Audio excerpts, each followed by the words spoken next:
You know, relationships can sometimes feel pretty one-sided, where you feel like you bear all the weight of the commitment. At Hampton Park, we make important commitments to each family that sends their children. Our second commitment has to do with love.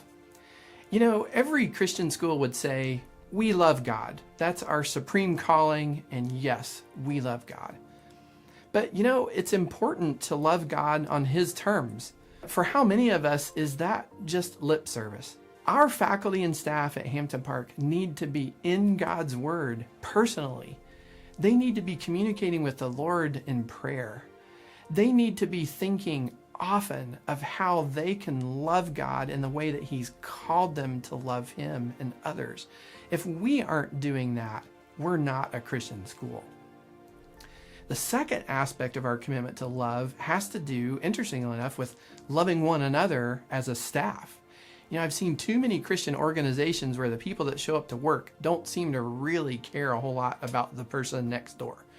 At Hampton Park, we're really intentional about creating opportunities for the faculty and staff to grow in their relationships with one another.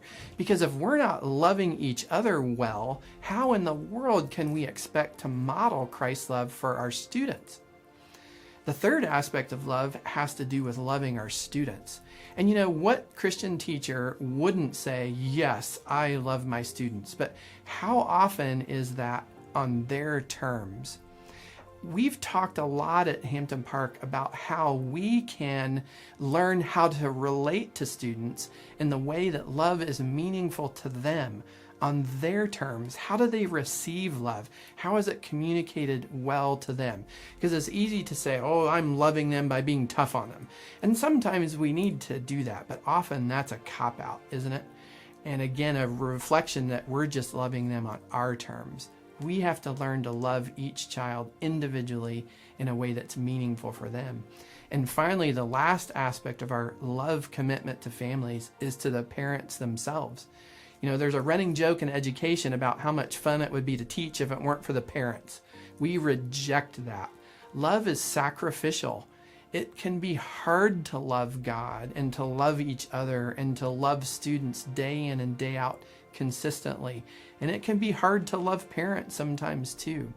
But didn't Jesus show us what that looks like?